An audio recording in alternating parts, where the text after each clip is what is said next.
the idea that potentially the abduction scenario and um, visitations and those kinds of aspects of ufology have been going on in people's lives ever since they've been children and toddlers and babies. So that is a very good. Here's the interesting thing that I've heard, of course, is that if, for instance, a baby or a young toddler has an experience with an entity, an alien, something extraterrestrial, they have this capability, supposedly, of appearing to the child in a form that the child is not necessarily afraid of.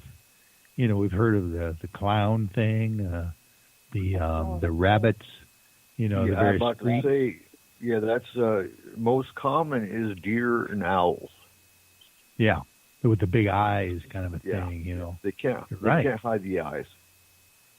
So, so that is exactly an interesting thing in the fact that it's the opposite of the horror shock thing.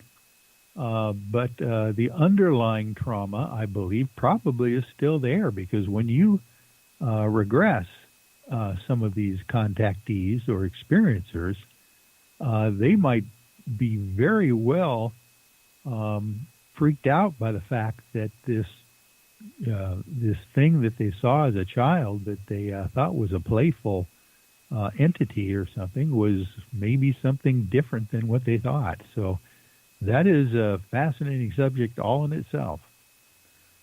And that's the thing. As they grow older and start to realize that those really weren't deer and owls, they start to get scared of the deer and owls because they don't know if it's an alien or if it's a deer or an owl.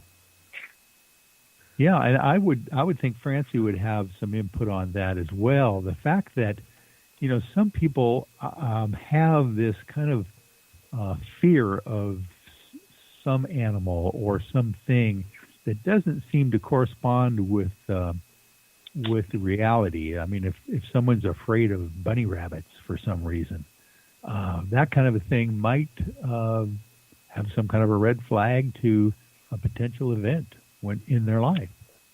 I think you're right.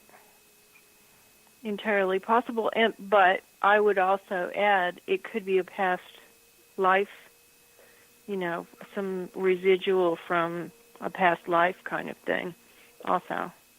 But bunny rabbits, there's hardly any trauma that you can think of in real life with bunny rabbits. So, yeah.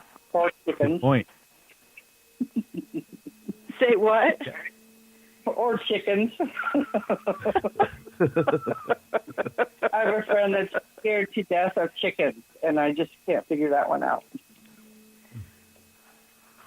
Chris,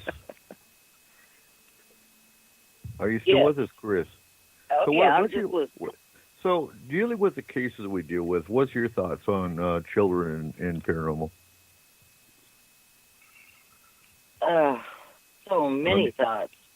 Well, from the It's- from the extended care.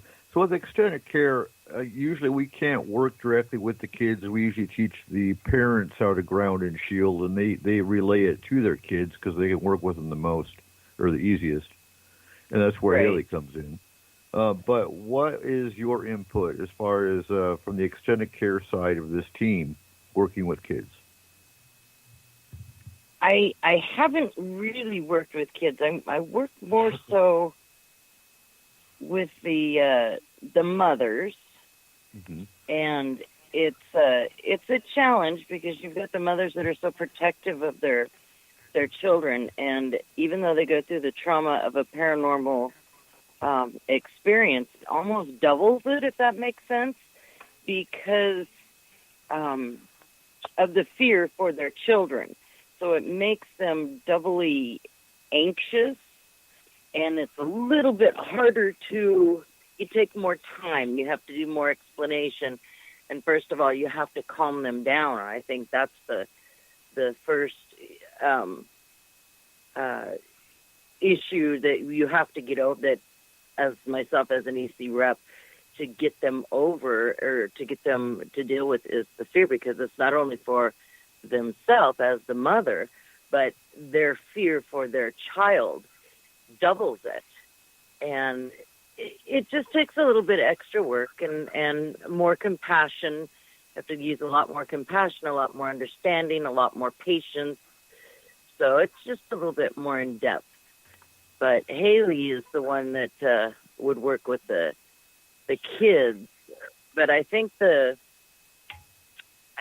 parents are just way more anxious, and it's just more to deal with. Yeah. You actually hit it on the head, because to interject, if a child, a very young child, is having traumatic issues, and of course it's the mother or the father that contacts us, that affects the whole family. That stresses the entire family out, because the family is automatically going to go into protective mode over that child. And if there's a father involved, the father is usually, with the typical traditional family, is seen as the protector. And the father is usually automatically going to go into, oh, it's not happening, because if I can't control it, it's not happening. But I've got to be honest, with a majority of our cases, I don't hear anything about the male aspect. It's usually the mother that's contacting us, and you don't hear about the father. So I don't know if if those are single family, single parent families that we're dealing with, or I don't know. I don't ask, because it's not our place, other than how many people are in the home before the astral team goes in. That's usually the only time we even ask. Right. Men don't ask for directions either. Yeah. I think it has a lot to do with that motherly internal instinct also. I mean, they realize there's the problem, and they just, it's the protection of the child. That's the huge thing. I've had a couple of cases with smaller kids, and when I teach the grounding and shielding, I don't speak to the client directly over the phone. It's usually through the messaging, but wording, sometimes you can hear, it's going to sound really strange, but sometimes you can actually feel the reaction of the words that are being typed, almost like you can feel the release. This is going to sound really strange, but I've dealt with this a lot. And when you tell them, yes, you can do this protecting, the grounding and shielding with or for your child, I can just feel the relief through the wording of it. So that really helps put them at ease, because you're giving them a tool to take back that control of protection for their child. And that's huge. Well, what I do with kids, I kind of tell them my own story of when I was young, and then I kind of tell them that I know the feeling of what they're going through, and always ask them if they have like a stuffed animal or a toy that they've had for a very long time, and see if they can always keep that with them as like a, protection or support for them. And that's always really very good. Good. In psychology, we call that object permanence. I did that when I was little. I had this tiny stuffed giraffe that I'd always carry around with me. It's comforting. Very. That's a good idea. I always let them know that they're not by themselves, that I'm always here to be able to talk to, and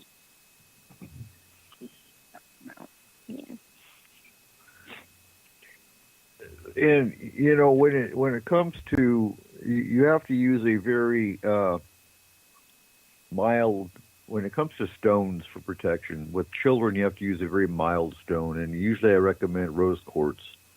Rose quartz under the crib, under the bed. If they're a young child, they're young enough to where they're going to put the rock in their mouth. Obviously, you don't want. That's why I say under the crib. But rose quartz is one good stone for preventing nightmares, and is calm enough for children. So I know that's of amethyst. Amethyst I like too.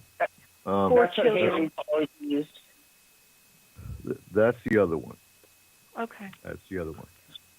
And I when think- Haley would have nightmares or she was stressing about something, even the other day, she grabs an amethyst and holds it for a while. I don't know why, but amethyst has always been a rock. I don't feel things through rocks, but just that type of rock always connects to me and soothes me very easily. It's known as the peace stone. Yeah. When It's also my birthday. when it It's comes also my birthday. when it comes to grounding, I think usually I say hematite is a weaker grounding stone, but I'd say it's good enough for most children. Some children have a higher energy that would probably still shatter a hematite. You have to take that child by child, obviously. But when it comes to grounding, we'll get into grounding and shielding and whatnot here in a little bit, probably last hour. Eric, Eric, Yeah, can I toss out a fun fact for everyone? sure. Just because we are talking about kids, and we were all kids once, and you did ask about UFOs in space with kids. Uh-huh. Something my son brought home to share with us. How many of the panelists have wished upon a shooting star at least once in your lives? Always do. Several times. I have. So what we found out from our son, who found this out from his science teacher, is since the 1960s, at least one in every shooting star that happens per year is not a shooting star. And since we put the ISS into space, that number has grown to once a week.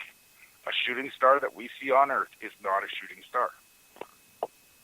Define ISS for somebody that doesn't know. International Space Station. Okay. So since that has been in orbit, the shooting stars that we're seeing, some of them are not shooting stars. They are astronaut poop.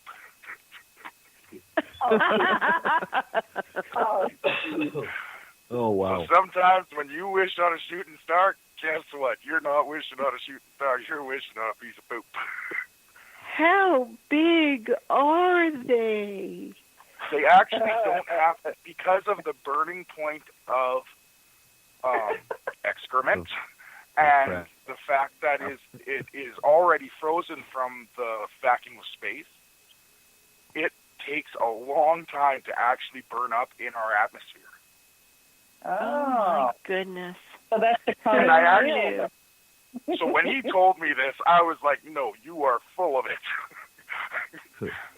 And so I went online, and it is something that came from NASA. They have done studies on this. When they release it into space, 99% of the ones they release burn up in our atmosphere and look like shooting stars. Oh my God. I will never look at a shooting star the same.